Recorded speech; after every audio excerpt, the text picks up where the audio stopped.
स्वागत है आप लोगों का किरण पीसीएस क्लासेस में। तो आज के सेशन में हम लोग चर्चा करेंगे 1833 के चार्टर एक्ट और 1853 के चार्टर एक्ट पर। लेकिन इससे पहले जो है हम लोगों ने प्रीवियस क्लासेस में जो देखा था वह देखा था 1773 का रेगुलेटिंग एक्ट, 1773 के रेगुलेटिंग एक्ट को देखा था। और फिर हम लोगों ने 1784 का पिट्स इंडिया एक्ट पर एक्ट को देखा था। फिर 1813 के चार्टर एक्ट पर हमने चर्चा की थी। तो थोड़ा सा हम लोग फिर से इसको रिवाइज कर लेते हैं, इसके मेन पॉइंट को। ऐसे पॉइंट पर हम चर्चा करेंगे जो कि पीसीएस एग्ज़ाम हो चाहे वह एसएससी का एग्ज़ाम हो, यह सबके लिए ज़्यादा महत्वपूर्ण रहेगा।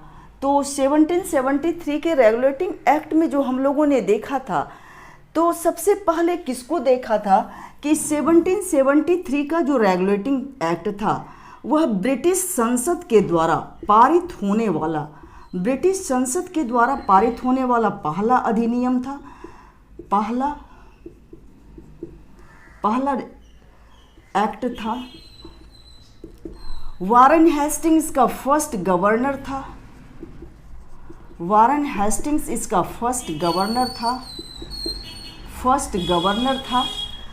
हेस्टिंग्स। और इसमें जो है बंगाल के गवर्नर को बंगाल का गवर्नर जनरल का पद दिया गया और यह पद वारेन हेस्टिंग्स को मिला था। और इसकी सहायता के लिए 4 सदस्यों वाली एक एग्जीक्यूटिव काउंसिल बनी थी। 4 सदस्यों वाली एग्जीक्यूटिव काउंसिल का निर्माण किया गया था।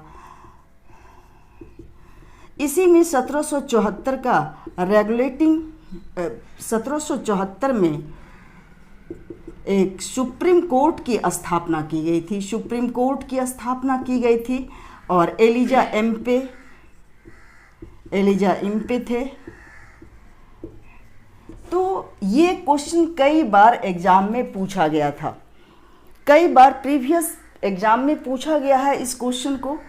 और अब हम थोड़ा सा चर्चा करेंगे 1784 के पिट्स इंडिया एक्ट का।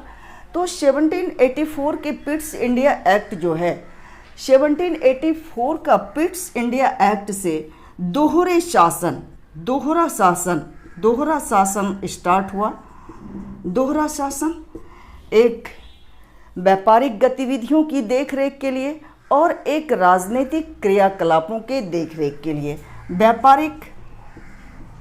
व्यापारिक और राजनीतिक क्रियाकलापों की देखरेख के लिए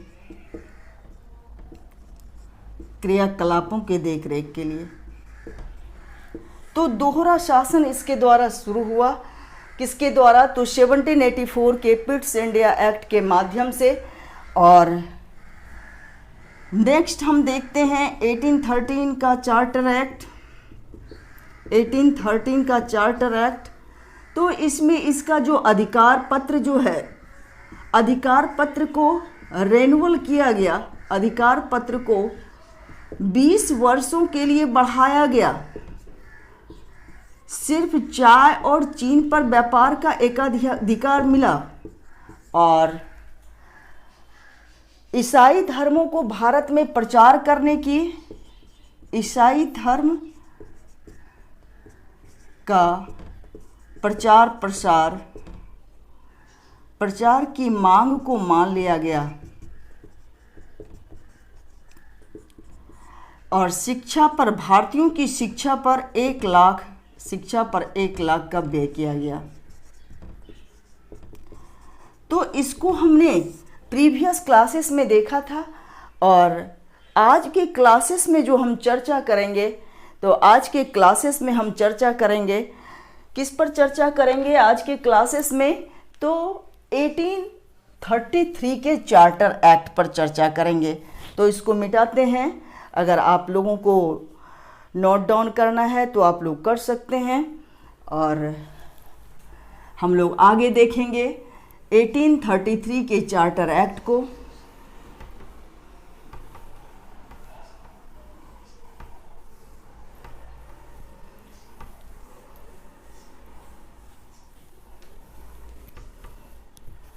तो 1833 का चार्टर एक्ट, 1833 का चार्टर एक्ट, इसको हम राजलेख भी कहते हैं। राजलेख, चार्टर एक्ट को राजलेख भी कहते हैं। तो 1833 के चार्टर एक्ट की सबसे जो पहली बात रही वह क्या बात रही? तो 1833 के चार्टर एक्ट के अधिकार पत्र को, यानी कंपनी के अधिकार पत्र को क्या किया गया? बढ़ाया गया। तो सबसे पहले हमको देखना है कि ब्रिटिश संसद ने क्या किया, कि ब्रिटिश संसद ने देखा कि कंपनी का भारत के क्षेत्रों पर, मैक्सिमम क्षेत्रों पर विस्तार हो रहा है, जैसे मध्य भारत, उसके बाद महाराष्ट्र में, इंदौर में, ग्वालियर में। महाराष्ट्र विस्तार जो था, कंपनी का विस्तार जो था वह कहाँ तक हो चुका था? तो मध्य भारत, इंदौर हुआ, ग्वालियर हुआ, महाराष्ट्र हुआ, तो यहाँ तक प्रसार हो चुका था। तो इसके विस्तार को अस्थायित्व प्रदान करने के लिए, किसके विस्तार को? तो ईस्ट इंडिया कंपनी के विस्तार को अस्थायित्व प्रदान करने के लिए, ईस्ट इंडिया कंपनी के विस्तार को अस्थायित्व प्रदान करने के लिए क्या किया गया? तो ब्रिटिश संसद द्वारा,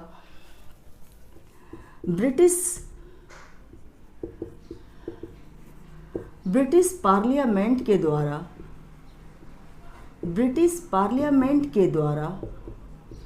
1833 का एक्ट लाया गया। ब्रिटिश पार्लियामेंट के द्वारा 1833 का एक्ट लाया गया और इसमें निम्नलिखित प्रावधान किए गए। अब इसमें कौन कौन सा प्रोविज़न था? इसमें क्या क्या प्रोविज़न था 1833 के चार्टर एक्ट में?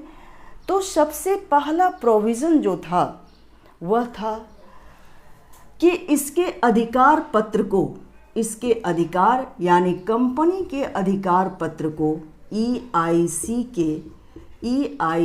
के अधिकार पत्र को, EIC के अधिकार पत्र को क्या किया गया? 20 वर्ष के लिए बढ़ा दिया, 20 ईयर्स के लिए बढ़ाया। उसके बाद फिर क्या किया? तो कंपनी का एकाधिकार जो है 1813 से 20 वर्ष के लिए बढ़ाया गया था।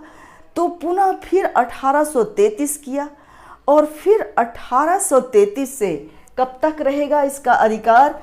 तो 1853 यानी 1853 तक रहेगा। तो ईस्ट इंडिया कंपनी का अधिकार पत्र को 20 वर्ष के लिए बढ़ा दिया गया, 20 वर्ष तक के लिए बढ़ाया। और नंबर इसको सेकेंड नंबर में हम करेंगे कि कंपनी का जो व्यापारिक एकाधिकार था EIC, ईस्ट इंडिया कंपनी का व्यापारिक एकाधिकार पूरी तरह समाप्त कर दिया गया, पूरी तरह समाप्त कर दिया गया व्यापारिक एकाधिकार को। यानी कि 1813 के चार्टर एक्ट में इसको चाय और चीन पर व्यापार करने का अधिकार था, लेकिन 1833 के एक्ट में इसको भी पूरी तरह से खत्म कर दिया गया। ईस्ट इंडिया कंपनी के व्यापारिक एकाधिकार को पूरी तरह से समाप्त। और नंबर 3 में इसको कौन सा अधिकार दिया गया? तो इसको प्रशासनिक व राजनैतिक अधिकार दिए गए। राजनैतिक अधिकार दिए गए, प्रशासनिक और राजनीतिक अधिकार दिए गए।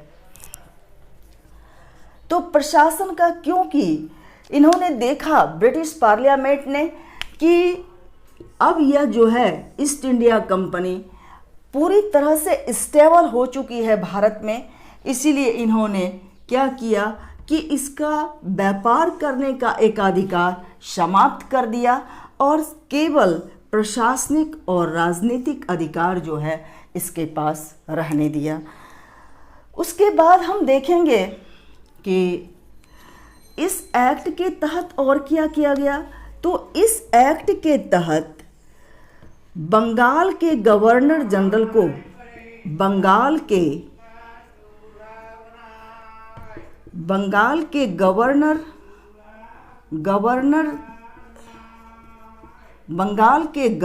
को गवर्नर जनरल बना दिया। बंगाल के गवर्नर को भारत का गवर्नर जनरल बना दिया। भारत का गवर्नर जनरल बना दिया। गवर्नर जनरल बना दिया। तो यहाँ पर कई क्वेश्चन पूछे जाते हैं।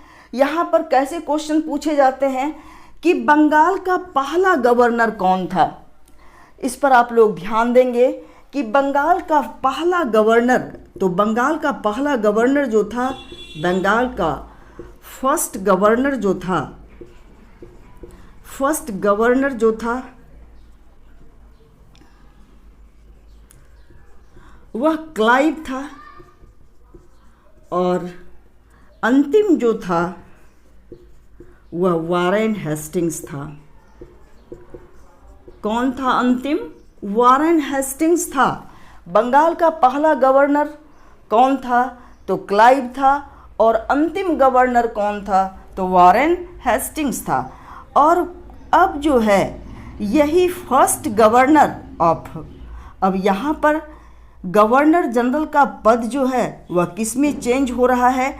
तो गवर्नर जनरल का पद जो है, गवर्नर जनरल, अब बंगाल का जो गवर्नर है, बंगाल का जो गवर्नर जनरल है, बंगाल का गवर्नर जनरल अब कहाँ का गवर्नर जनरल बना? तो भारत का गवर्नर जनरल बन गया। भारत का गवर्नर जनरल बन गया। तो 1833 के एक्ट के तहत यह भी क्वेश्चन पूछा जाता है कि last governor general of Bengal कौन थे? तो यह क्वेश्चन आया है कि अंतिम governor general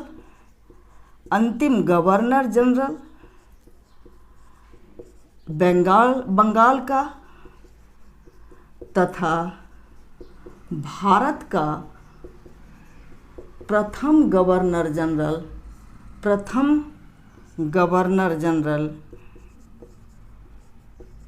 Lord William Bentinck था।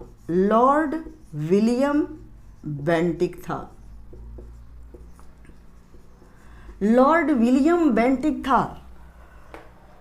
तो यहाँ ये क्वेश्चन वेरी इंपॉर्टेंट है, इसको आप लोग लिखेंगे क्योंकि कई एग्जाम में इस क्वेश्चन को पूछा गया है और आगे भी इस क्वेश्चन को पूछने की काफ़ी संभावना बनती है। तो आप लोग इसको लिख लें क्वेश्चन को। अंतिम गवर्नर जनरल और क्लाइव ये फर्स्ट था और वारेन हेस्टिंग अंतिम था। बंगाल का गवर्नर जनरल कौन था? तो वारेन हेस्टिंग्स था। तो इसको हम लोग आगे देखते हैं कि इसमें और कौन कौन से प्रोविज़न लाए गए।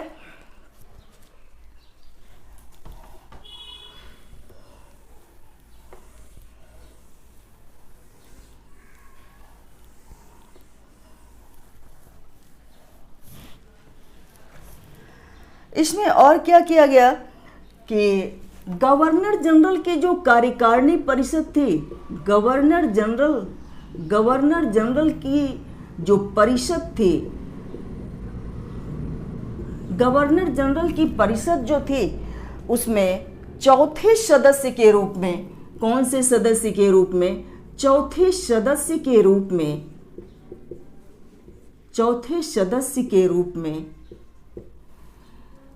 विधि बनाने के लिए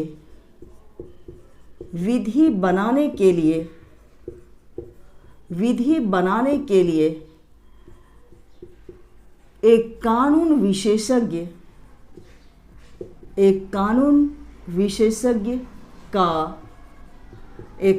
विशेषज्ञ का प्रावधान किया गया। विधि विशेषज्ञ या कानून विशेषज्ञ का प्रावधान किया गया। तो 4 गवर्नर जनरल की जो कार्यकारिणी परिषद थी, उसमें चौथे सदस्य के रूप में विधि बनाने के लिए एक कानून विशेषज्ञ को बुलाया गया विधि बनाने के लिए, और साथ ही एक कानून को संहिताबद्ध करने के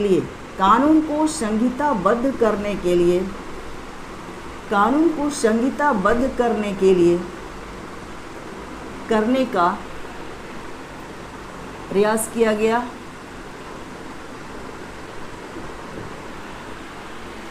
इसके लिए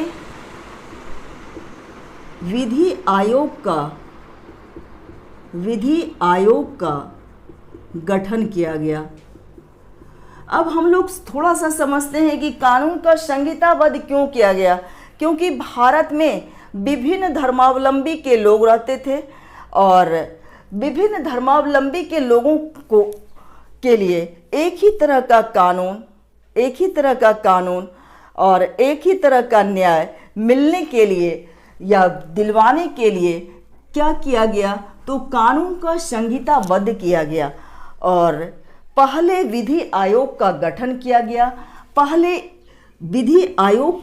किया गया और इसका अध्यक्ष कौन बना? लॉर्ड मैकाले, और इसके अध्यक्ष लॉर्ड मैकाले बने। तो इसको भी नोट डाउन करना है कि पहला विधि आयोग का गठन जो है किस एक्ट में किया गया, तो 1833 के चार्टर एक्ट में। और अभी अगर पूछा जाए कि आफ्टर इंडिपेंडेंस यानी स्वतंत्रता के बाद जो विधि आयोग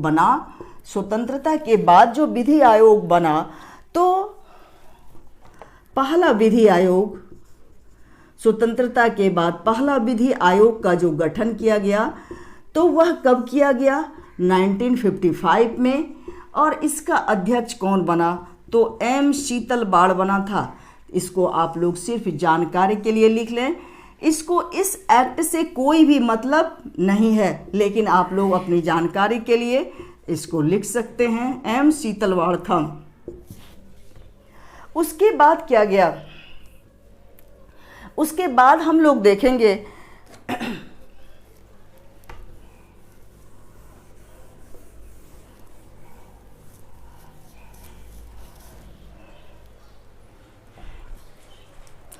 भारत में केंद्रीकरण का प्रारंभ किया गया। यहीं से भारत में केंद्रीकरण की प्रक्रिया प्रारंभ की गई। यहीं से भारत में केंद्रीकरण यानी सेंट्रलाइजेशन की प्रक्रिया प्रारंभ हुई। भारत में केंद्रीकरण की प्रक्रिया प्रारंभ हुई।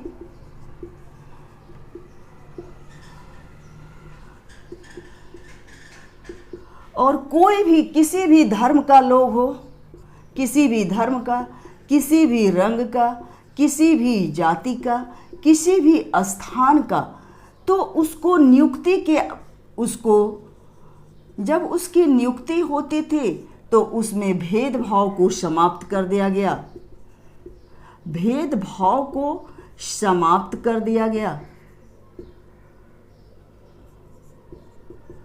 उसकी नियुक्ति में भेदभाव को समाप्त कर दिया गया, यानी धर्म, जाति, स्थान।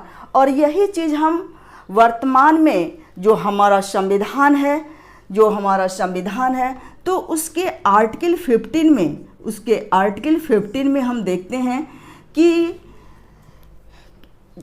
अवसर की समानता यानी राइट टू अपॉर्चुनिटी, इसमें अगर किसी को भी नियोजन का अवसर मिलेगा तो उसमें किसी भी धर्म, जाति और रंग के आधार पर भेदभाव नहीं किया जाएगा। धर्म, जाति और तो यही चीज़ हम किस एक्ट में देखते हैं? तो 1833 के चार्टर एक्ट में देखते हैं। तो इस प्रकार हम कह सकते हैं कि भारत के संविधान निर्माण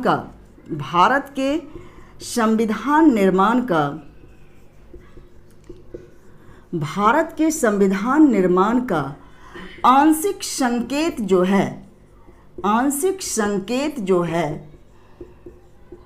वह आंशिक संकेत ही हमें 1833 के अधिनियम में, चार्टर एक्ट में, 1833 के चार्टर एक्ट में देखने को मिलता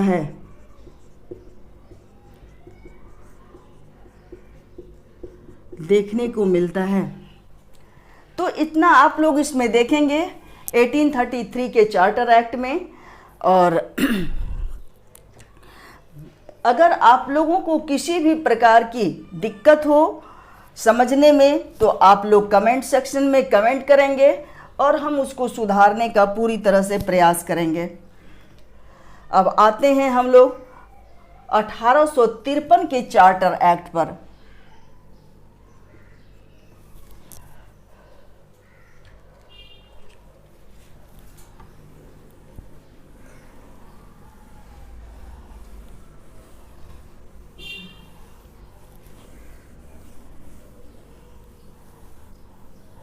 तो 1853 के चार्टर एक्ट में क्या किया गया? 1853 के चार्टर एक्ट में जैसे हम लोग देख रहे थे कि 1813 में 20 वर्ष के लिए रेन्यूअल किया गया था, फिर 1833 में भी 20 वर्ष के लिए रेन्यूअल किया गया था, लेकिन 1853 के चार्टर एक्ट में कोई समय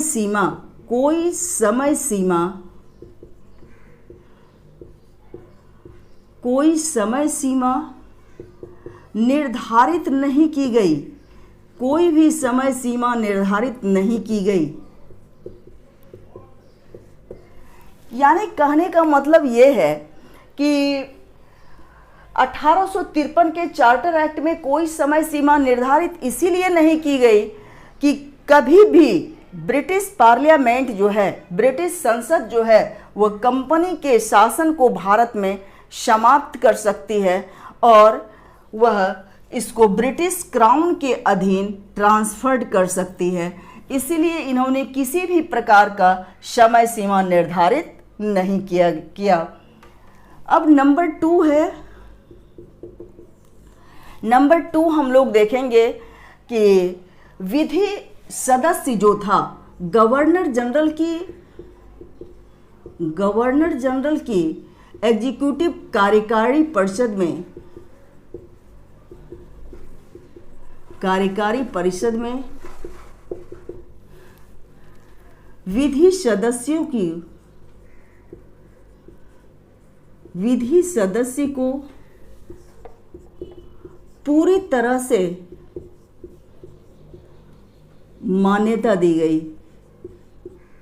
यानी जिस प्रकार से अन्य 4 सदस्यों को पावर था, वही पावर किसको दिया गया? तो विधि सदस्यों को दिया गया। और एक और है इम्पोर्टेंट कि इसमें हम देखेंगे कि कंपनी में जो भर्ती की प्रणाली थी, कंपनी में उच्च पदों पर भर्ती के लिए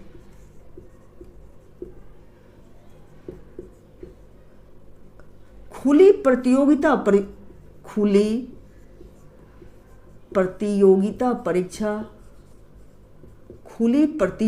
परीक्षा प्रारंभ किया गया।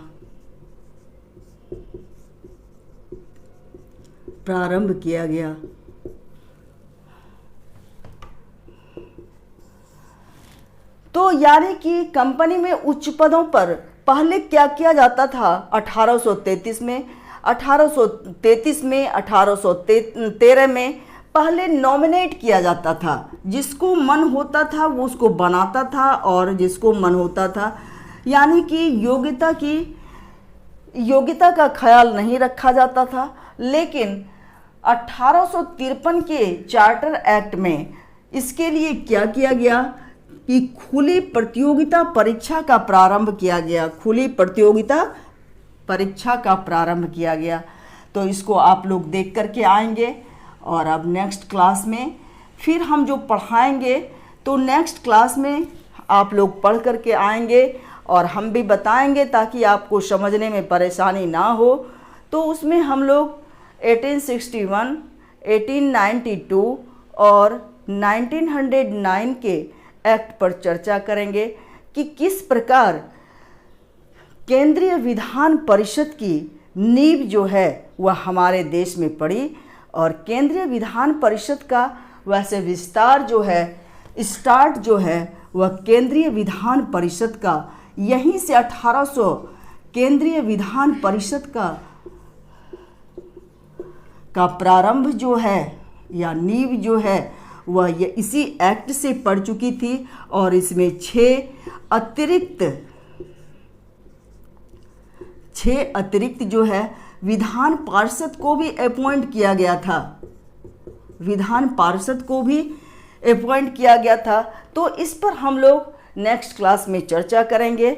आप लोग इस पर को रिवीजन करके आएंगे और फिर अगर कहीं कोई आप लोगों को दिक्कत हो तो कमेंट सेक्शन में आप लोग ज़रूर डालें और इसे लाइक सब्सक्राइब ज़रूर करें।